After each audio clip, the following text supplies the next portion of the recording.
بسم الله الرحمن الرحيم. أعزائي الطلبة، طالب بكالوريا، طالب ثالثة ثانوي، طالب لسه داخل ثانوي، طالب إعدادي، طالب ابتدائي، طالب علم، طالب برجر، طالب أي حاجة، أهلا ومرحبا بك في الفيديو الثالث من أسس نفسك في الجرامر والآن مع الأزمنة التامة. نزل لك فيديوهين قبل كده، أسس نفسك في المضارع، نفسك في الأزمنة البسيطة، أسس نفسك في الأزمنة المستمرة.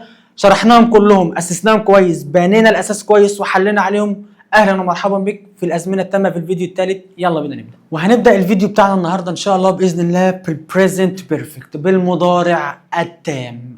ونركز يا حضرات في المضارع التام، لان المضارع التام يعني ايه، نغش شويه، يعني تحس ان هو، لا تحس ان هو مضارع ولا تحس ان هو ماضي، داخل في بعض المضارع والماضي كده. فيلا بينا نبدا. بسم الله، سموا الله وبسموا الله، سموا الله وقولوا بسم الله. بسم الله الرحمن الرحيم. أول حاجة يا حضرات، زمن المضارع التام. طيب، أول حاجة عشان نفهم المضارع التام كويس لازم نعرف الاستخدام بتاعه. بيقول لك إن إيه؟ We use the present perfect tense to talk about something that happened in the past. بنستخدم المضارع التام علشان نعبر عن شيء ما حدث في الماضي but still has an effect in the present. حدث بدأ في الماضي وله أثر في الحاضر. يعني هو ماضي ولا مضارع؟ هو مضارع، بس خلي بالك بقى، حاجة حصلت في الماضي ولا أثر في المضارع. زي إيه؟ زي مثلا لا قدر الله، ربنا يبعد الشر عني وعنكم وعن أي حد، وأنا بلعب كورة امبارح رجلي اتكسرت فمش هقدر ألعب النهارده. إيه الأثر؟ إيه؟ الرجل دي اتكسرت امبارح في الماضي والأثر بتاعها إن هي مكسورة دلوقتي، مش قادر ألعب. هو ده المضارع التام. تمام؟ ده أول استخدام. الاستخدام الثاني we use the present perfect tense to talk about events that happened a short time ago. نستخدم زمن المضارع التام للتعبير عن أحداث حدثت منذ فترة قصيرة. حاجة لسه حاصلة، حاجة لسه طازة، حاجة لسه حاصلة، يعني حاجة حصلت من وقت قليل. ده الاستخدام الثاني من المضارع التام. الاستخدام الثالث we use the present perfect tense to talk about past experience. خبرات سابقة. زي ايه خبرات سابقة؟ انت رحت لندن قبل كده، سبق لك يا بنت انك طبخت قبل كده، ما تعرفوش تطبخوا اصلا كلكم. تمام؟ هي ديت الخبرات السابقة. طيب، فالفورميشن بتاعنا هو التكوين بتاعنا في الافيرماتيف ستيتمنت اللي هي الجملة الخبرية المثبتة. بنعمل ايه بقى؟ نركز بقى معاه شوية. اي او وي او يو او زي او اي اسم جمع بناخده هاف، وبعد هاف الباست بارتيسيبل اللي هو البي بي اللي هو التصريف الثالث من الفعل. يبقى اي ووي ويو وزي او اي اسم جمع بياخده هاف وبعدين التصريف الثالث. هي وشي وات او اي اسم مفرد بياخد هاز وبعدها التصريف الثالث. خلي بالك بقى، جمع اي ويو وزي وي هاف والتصريف الثالث. هي وشي وات اسم مفرد هاز والتصريف الايه والتصريف الثالث. زي ايه؟ وليد has traveled by train. وليد سافر بالقطر. وليد مفرد، خدنا هاز وبعد هذا التصريف الثالث، وده كده في المضارع التام. او زي have visited the pyramids. زي جمع وهاف، علشان زي جمع خدنا هاف والتصريف الثالث من الفعل اللي هو visited اللي هو ايه؟ اللي هو visited. اما اذا كانت الجمله خبريه منفيه بقى، النيجاتيف ستيتمنت، بنعمل ايه يا بنت وهي؟ لو اي او وي او يو او زي او اي اسم جمع بننفيه بهاف نوت او هافنت. هاف نوت او هافنت وبرده بعدها التصريف الثالث. علشان قلت لك وحذرتك الفيديو اللي عدت، ناس كتير بتقول بعد النفي بيجي اثبات، بعد اهو نفي بيجي بعدها تصريف ثالث، فالغوا بقى بعد النفي بتيجي اثبات دي. تمام؟ هي وشي وات او اي اسم مفرد has not او hasn't وبرده بعدها التصريف الثالث، بعدها التصريف الايه وبرده بعدها التصريف الثالث. زي ايه؟ زي haven't played.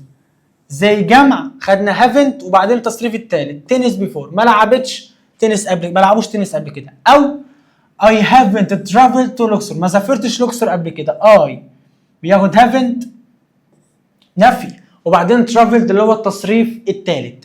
traveled اللي هو التصريف الايه؟ التصريف الثالث.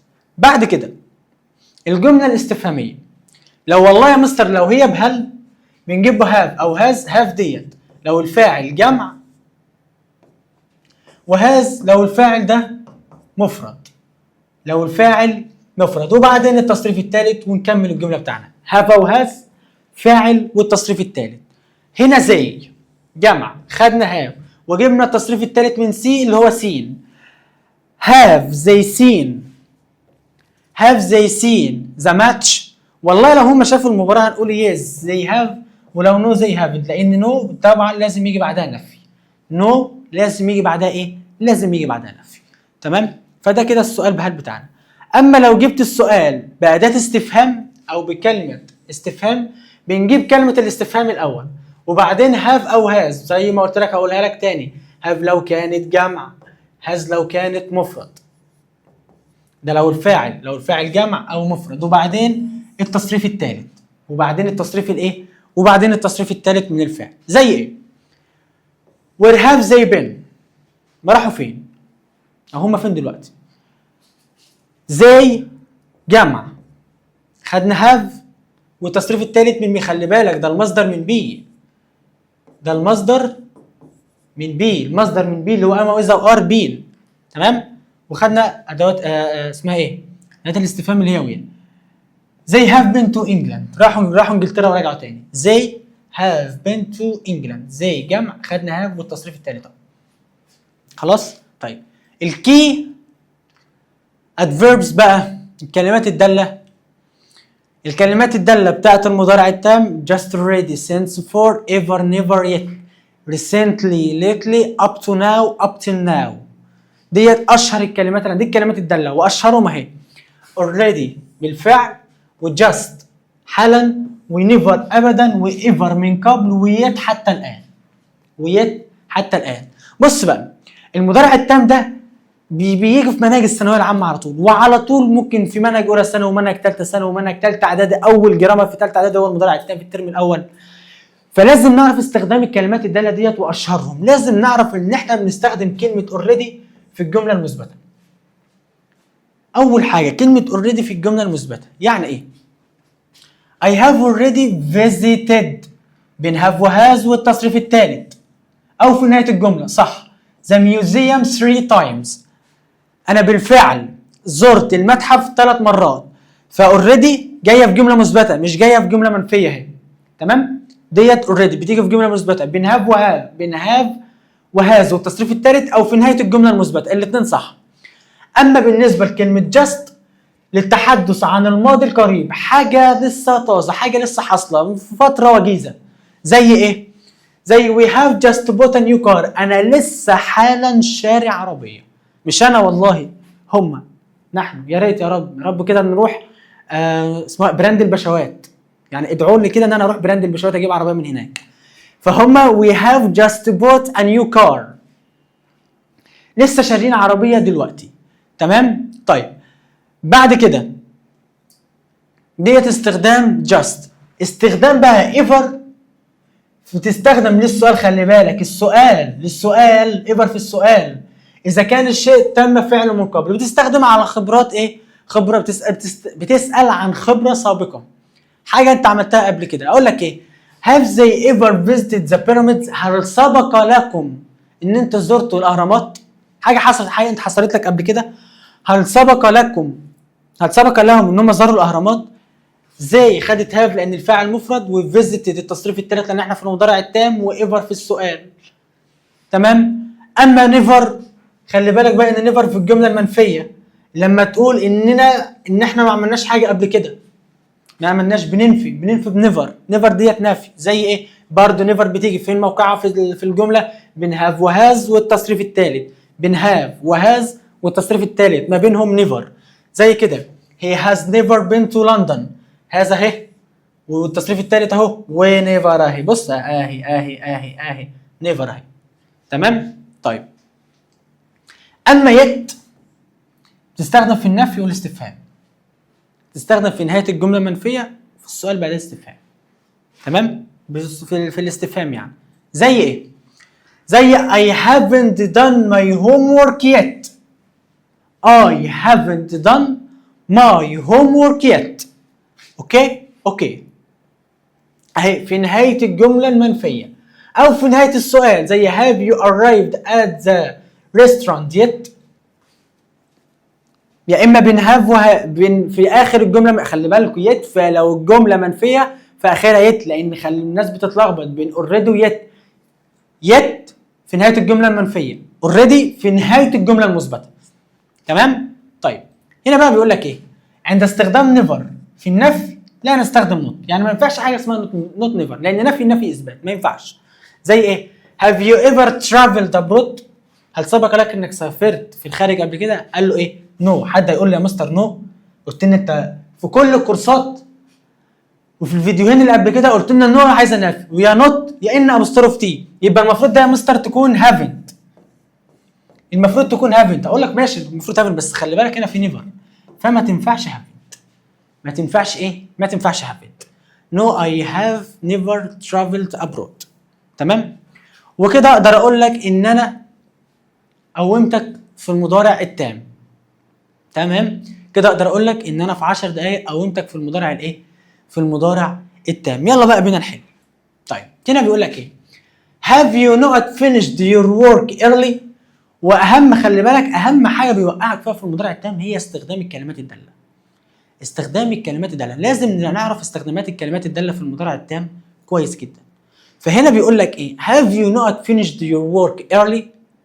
اولا نيفر ما بتجيش في السؤال، وجاست ما بتجيش برضه في السؤال في بالهاف وهاز، ويد بتيجي في اخر السؤال. ما عادش فاضل لك غير ايفر. هل سبق لك انك خلصت الواجب بتاعك بدري؟ طبعا الواجب انت بتعمله تحت الدرس.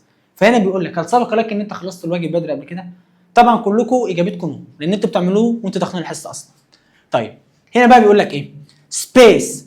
خلي بالك شي كليند ذا فلور. وخلي بالك هنا يت. حد يقول لي يا مستر يت مضارع تام؟ هقول لك اه، وشي مفرد فهناخد هاز. هقول لك تمام. طب يا مستر طب ما هي شي ما هي بتاخد از وبرده بتاخد داز، هي ما بتاخدش هاف. هقول لك ماشي. هقول لك يا حبيبي از ديت لو الفعل نهايته اي ان جي، هل الفعل هنا نهايته اي ان جي؟ هقول لك لا، فاز غلط. وداز لو الفعل في المصدر، هل الفعل في المصدر؟ هقول لك لا، داز الفعل مش في المصدر، ده تصريف ثالث، فانت بتاخد هاز. طيب والله ما عارف اقرا الاسم ده، بس ايه متهيألي هو منير. منير has not left the house ever. غلط. من قبل منير ان هو غادر البيت قبل كده؟ ما اظنش. يت ما بتجيش بنهاف واز والتصريف الثالث، وجوه ماضي بسيط ما تنفعش، فاضل لكش غير اوريدي. هو بالفعل غادر البيت. they haven't decided what to eat. ايوه تك ايوه. هنختار ايه بقى؟ هما ما قرروش هما هياكلوا ايه. طبعا احنا هنكنسل السؤال ده لان الاختيار بتاعته غلط، الاختياراته كلها غلط. ما ينفعش ايفر،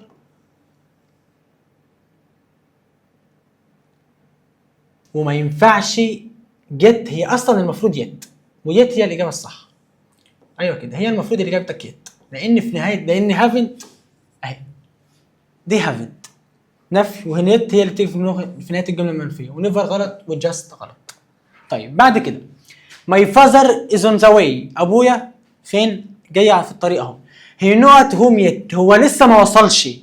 خلي بالك هنا is ده الاثر. خلي بالك لان انا قلت لك حدث حصل في الماضي واثر في الحاضر. هنا is اول حاجه didn't غلط ما ينفعش لانها ماضي، وarrived غلط ما ينفعش لانها ماضي.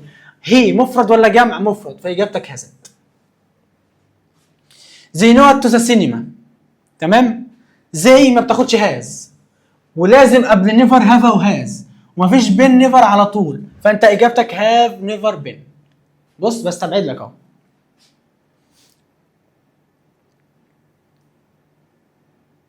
طيب it space stopped raining. المفروض ديت يت. تمام؟ لازم تبقى نفي. هاف غلط لان اصلا وهازنت هي الاجابه بتاعتك الصح، لان ات بتاخد هازنت. ما ينفعش هافنت وما ينفعش هاز. ليه يا مستر ما ينفعش هاز؟ ما ات اهي. اقول لك يا حبيبي ديت، ويت بتيجي في نهايه الجمله منفيه، لازم تكون الجمله منفيه. 8 I haven't seen everything. هنا haven't اهي نفي. ايه اللي بتيجي في اخر نهايه الجمله المنفيه؟ yet. I space already visited the market twice. ايه ده؟ already وتصريف ثالث، فاضلكش غير هاف او هاز. مفيش غير هاف اصلا، واي بتاخد هاف. ايه ده؟ هوب، واي بتاخد هاف. طيب بعد كده he space already left the house، لسه حلنا فوق هتبقى he has، لان هي بتاخد has لان عندك already اهو، وده التصريف الثالث من الفعل leave.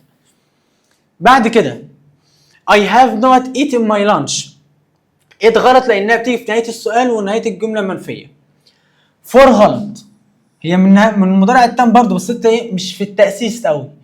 وايفر برضه غلط، فما ضلكش غير already، لان هي بنهاف وهاز والتصريف الثالث. هو انا بالفعل كلت الوجبه بتاعتي. 12 I have been to the USA. طيب فور غلط، هي من المضارع التام بس لسه ما خدناش استخدام فور، ده لازم تكون في المنهج، لان احنا لازم نفرق بين سنس وبين فور. والسنس برضه غلط، ويد بتيجي يا في نهايه الجمله المنفيه يا في نهايه السؤال، فيد برضه غلط لان ما بتجيش بنهاف وهاز التصريف الثالث، فاجابتك نيفر. ما رحتش الولايات المتحده الامريكيه قبل كده، وانا عن نفسي والله ما عايز اروحها قبل كده، مش عايز اروحها. has he ever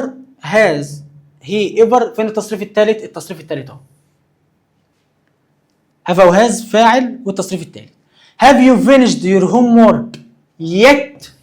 لان هي بتيجي في نهايه الجمله المثبته، ما لا تنفع ever، ما تيجي yet بتيجي في نهايه السؤال، ولا تنفع never ولا تنفع just، مفيش حاجه بتيجي في نهايه السؤال غير yet. 15 we space studied French for 4 years، تصريف ثالث وعندك وي، فانت ايه معاك have، يعني انت عندك مضارع تام. A man has not ridden a horse. She is afraid of horses. هي خايفة من ايه؟ من من الحصنة، يبقى هي ما ايه؟ ما ركبتش، ما بتركبش اي حصان لانها بتخاف منه. والى هنا سيدي الطالب وسيدتي الطالبة بنكون انتهينا من المضارع التام، ويلا بينا نخش على الماضي التام. الماضي التام يا شباب ما بيجيش لوحده، لازم يكون مأنكش حد في ايده، واخدها في ايده كده، واخد زمن الماضي البسيط معاه. طيب فالماضي التام لما نعوز نتكلم عن الماضي التام بنعمل ايه؟ الماضي التام ده احنا بنستخدمه we use the past perfect for an action، لحدث that happened before another action in the past. بقول لك ايه، سيبك، انا اصلا عارفين، انا عارف ان انتوا مش فاهمين حاجه في ده، بس الخرائط المايند مابس ديت جامده جامده، تمام؟ فالماضي التام بقى ملخص بتاع الماضي التام ايه؟ لو عندك حدثين في الماضي، الماضي التام لو عندك حدثين في الماضي احدهما سبق الاخر، في حدث حصل قبل الثاني، الحدث اللي حصل الاول هو ماضي تام والحدث الثاني هو الماضي بسيط، ده ملخص الماضي التام. حدثين في الماضي احدهما سبق الاخر، الاول ماضي تام الثاني ماضي بسيط. طيب الافيرماتيف بتاعته، الماضي التام بنكون الماضي التام ازاي؟ بنجيب الفاعل هاد بتيجي مع الفاعل كله اذا كان مفرد او جمع، وبعدين الباست بارتيسيبل اللي هو التصريف الثالث. زي ايه؟ زي I had played football، ماضي تام had والتصريف الثالث. You had eaten breakfast، had والتصريف الثالث. He had written a story، he had written a story، had والتصريف الثالث. She had cleaned her room، had والتصريف الثالث. فهاد بتيجي مع كله، had بتيجي مع كله. بس يا مستر انت انا ده تكوين الجمله بتاعته، بس ما ينفعش يجي كده، ده بيجي زي دول. ازاي؟ انا اجي اقول لك I had finished my homework before dinner، انا خلصت واجبي قبل ايه؟ قبل الايه؟ العشاء. فحدثين حصلوا في الماضي احدهما سبق الاخر. ده الحدث الاول، الحدث الاول على طول ماضي تام، والحدث الثاني هو ماضي بسيط، والحدث الثاني هو ماضي ايه؟ الاول ماضي تام والحدث الثاني هو ماضي بسيط، تمام؟ وهكذا. she had left when I arrived، غادرت الاول وصلت، وغادرت الاول وصلت الثاني، هي غادرت الاول وبعدين انا وصلت. فملخص الماضي التام ده ملخص، ده الزتونه بتاعت الماضي التام. ايه هي زتونه الماضي التام؟ حدثين في الماضي، حدث حصل قبل الثاني، الحدث الاول اللي حصل ماضي تام، والحدث الثاني هو ماضي بسيط. تمام؟ طيب بعد كده النيجاتيف بقى، النيجاتيف ستيتمنت، الجمله المنفيه ما بتعملش حاجه غير انك بتحط هاد نوت والتصريف الثالث بس. هاد نوت او هادنت، هاد نوت او هادنت، الاثنين صح. زي ايه؟ زي I had not played football او hadn't هنا، ممكن تقول hadn't عادي، both are correct، الاثنين صح. You had not eaten breakfast برضه صح. He had not written a story. She had not cleaned her room. كل ده بتنفي الماضي التام بهاد not او hadn't والتصريف الثالث. تمام؟ وهكذا بقيه الجمل. بعد كده السؤال بهل، بتعمل السؤال بهل ازاي؟ هاد فاعل والتصريف الثالث، هاد فاعل والتصريف الثالث. ديت مفيش حاجه تلخبط زي المضارع التام، لان هاد بتيجي مع كل، هاد بتيجي مع كله، هاد بتيجي مع مين؟ مع كله. فهاد بتيجي مع ضمير كله، مفرد جمع اي حاجه. زي هنا had I called you before. تمام؟ الفاعل اهو، وهذا اهي، وأدا called التصريف الثالث. had you seen علي؟ had he finished her homework؟ had she visited her aunt؟ had it rained before noon؟ had we won the match؟ had they traveled by bus؟ ده كله التصريف الثالث، had فاعل والتصريف الثالث. الماضي التام خلصناه، فاضل ايه بقى؟ فاضل الكلمات الثلاثه before وافter وباي ذا تايم ووين واوريدي وجاست. تمام؟ طيب عايز اقول لك واوضح لك حاجه هنا. عايز انا قبل ما نخش في الحل عايز اوضح لك حاجه مهمه جدا. ايه هي يا مستر؟ عايز اقول لك ان في فرق بين افتر وبيفور. عايز اقول لك ان في فرق بين افتر وما تنجزي بقى. عايز اقول لك ان في فرق بين افتر وبيفور. ايه الفرق يا مستر اللي بين افتر وبيفور اللي انت عايز تقول لنا عليه؟ طيب عايز اقول لك ان افتر وas soon as، تمام؟ الاثنين دولت بقى، الزمنين دول بيجي بعدهم حدثين، بيجي بعديهم حدثين. الحدث الاول ماضي تام،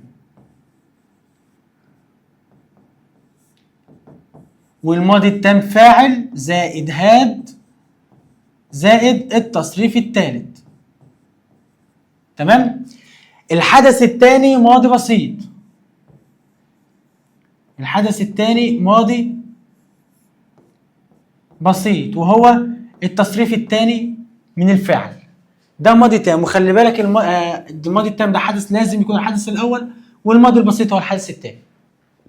فافتر واز سون از بعدهم حدثين، الاول بالماضي التام والثاني ماضي بسيط، ولو جم في النص برضه الماضي التام معاهم والماضي البسيط بيبقى في الاول. طيب انت قلت لنا عايزين نفرق بين تاني بين ايه؟ عايزك تفرق تاني بين بيفور وباي ذا تايم. دي كلها من الماضي، من الايه؟ من الماضي التام، برضه بيجي بعدهم حدثين. بس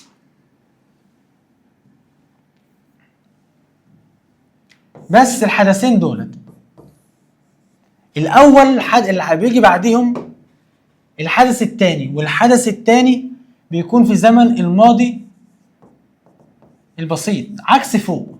مش هنا ماضي تام ماضي بسيط، لا هنا ماضي بسيط ماضي تام. والماضي التام ده الحدث الاول، والماضي البسيط ده الحدث الثاني. فاللي انا عايز افرق لك ما بينهم ايه؟ ان افتر واز سون از بعديهم ماضي تام، والماضي التام ده فاعل هاد والتصريف الثالث. اما الماضي البسيط ده التصريف الثاني من الفعل بعد افتر واز سون از ماضي تام ماضي بسيط. اما بيفور وباي ذا تايم ماضي بسيط ماضي تام. ده اللي انا عايز افرق لك ما بينهم. تمام؟ يلا بينا بقى اهم حاجه عندنا واهم حاجه في الكورسات بتاعتنا. ايه هي يا مستر؟ اللي هي الحل بتاعنا. ازاي نحل وازاي نحرق الافكار بتاعه الماضي التام، وازاي نتعامل مع الماضي التام اللي طلبه كتير جدا، سواء اللي في ثالثه اعدادي انت هتاخدوا الماضي التام في الترم الثاني، او الناس اللي في الثانوي وبتتلخبط بين الماضي التام، امتى الحدث الاول، امتى الحدث الثاني، امتى وامتى وامتى وامتى. ان شاء الله باذن الله هخليك تحرق كل حاجه دلوقتي. يلا بينا. هنا بيقول لك بقى ايه؟ المفروض دي المفروض حنين. حنين didn't take any photographs because she not her phone. طيب بص يا بيه، هنا يا بيه didn't يا بيه، didn't يا بيه دي ماضي، فما ينفعش ماضي مع مضارع، وما ينفعش ing، وما ينفعش اس ويس اسم المضارع البسيط، فاضل لك هاند تايم. بقى المضارع بتاعي بقى بتاع ماضي اهو، استبعدت دونت مضارع، لوزنج ing لوسز مضارع بسيط، ادينا استبعدناهم اهو. طيب رقم 2 نفس الموضوع. دينا didn't answer her phone because he had not to bed. تمام؟ didn't اهي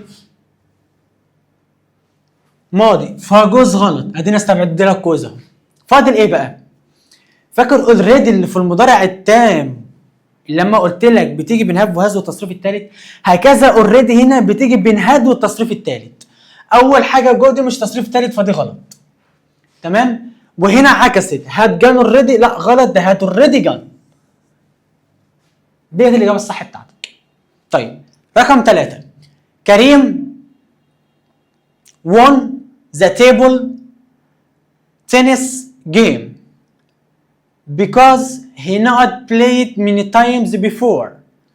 won ماضي، هوب استبعد have، هوب استبعد is. طيب فضل لك had was. اول حاجه was ديت الجمله دي اكتف، الجمله دي مبنيه للمعلوم، يعني كريم هو اللي بيلعب مرات عديده. تمام؟ فما ينفعش was لان دي مبنيه للمجهول، وبرده لو هي مبنيه للمعلوم لازم يكون الفعل اي ان جي، ده لو مضارع، لو ماضي مستمر، وهنا مش ماضي مستمر، فاجابتك هذا اهي. بص من غير ما اقول لك ماضي تام، ماضي استبعدت المضارع واستبعدت الباسف. طيب بعد كده فرانك bought a new computer because his old one working. طيب بوت مضارع اهي، بوت ماضي. طيب استبعدت هاف لانها مضارع، واستبعدت ويد لانها مستقبل، وهستبعد واز ستوبد لان هي بتعبر عن الباسيف، اللي هو المبني للمجهول. هو مبني، ايوه بتعبر عن المبني للمجهول، فاجابتك هاد ستوبد. ذا اولد وان واز ستوبد، وقف الكمبيوتر، هو اللي وقف، مفيش حد وقفه. تمام؟ او تعطل يعني. 5 I couldn't call Amira because she had not. طبعا عايزه بعدها تصريف ثالث، given had not بعدها تصريف ثالث، مش هنكتر فيه كتير. طيب تمام؟ طيب بعد كده my parents asked me to have dinner with them but I had not eaten. اول حاجه never ما بتدلش على الماضي التام، ولا yet ولا ago، اجابتك اوريدي لانها بالفعل، انا بالفعل كلت. تمام؟ he didn't play soccer because he not his leg. بص didn't ماضي، haven't غلط لانها مضارع، has غلط لانها مضارع، has غلط، hearts غلط لانها مضارع، ما تفضلكش غير هات heart. تمام؟ بستبعد لك اهو. افضل طريقه للحل هي الاستبعاد. رقم 8 when I arrived at the station the train حصل ايه؟ arrived ماضي، has غلط، leaves غلط، اجابتك had already left. والله ما في اسهل من كده، مفيش. بص هي اسهل طريقه للحل هي الاستبعاد، واسهل طريقه بحللكم بيها وهحللكم بيها على طول. تمام؟ طيب 9 he was tried because he plays football after the school day. tried ماضي، plays غلط، وبلاينج غلط، وبلاي غلط، اجابتك had played. ثانية، بص السؤال خد ثانيتين. 10 they spaced the museum before they went shopping.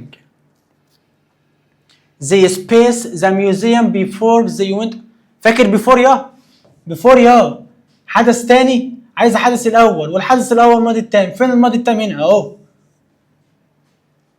11 I couldn't open the door because I not my keys. couldn't اهي، خلي بالك دي couldn't ماضي، ودي الاثر والغلط، ولوزنج غلط، ولوز غلط، فاضل هاد لوست. شكرا. 2 after the teacher space الافتر، ماضي تام حدث الاول، ماضي بسيط حدث تاني. فين الماضي التام؟ فين اهو هذا الماضي التام اهو. لان انا قايل لك وضحتها لك فوق عشان محدش يقول المستر بيحل بسرعه ومحدش يقول لي شغلها لي على 2 اكس، لان اصلا انا بتكلم بسرعه. تمام. افتر عايز بعدها الحدث الاول، والحدث الاول هو ماضي تام. طيب 13 she spaced her homework before الحدث الثاني ماضي بسيط وقبلها الحدث الاول ماضي تام هو had finished. شكرا. I passed the exam easily because I know I worked hard. passed ماضي have مضارع غلط ودو مضارع غلط. تمام. فاضل لك ايه؟ انا عديت الامتحان بالسهوله، اجتزت الامتحان بالسهوله لان انا ذاكرت بجد. انا ذاكرت بجد الاول وبعدين عديت الامتحان، وده اثر المذاكره ان انا عديت الامتحان.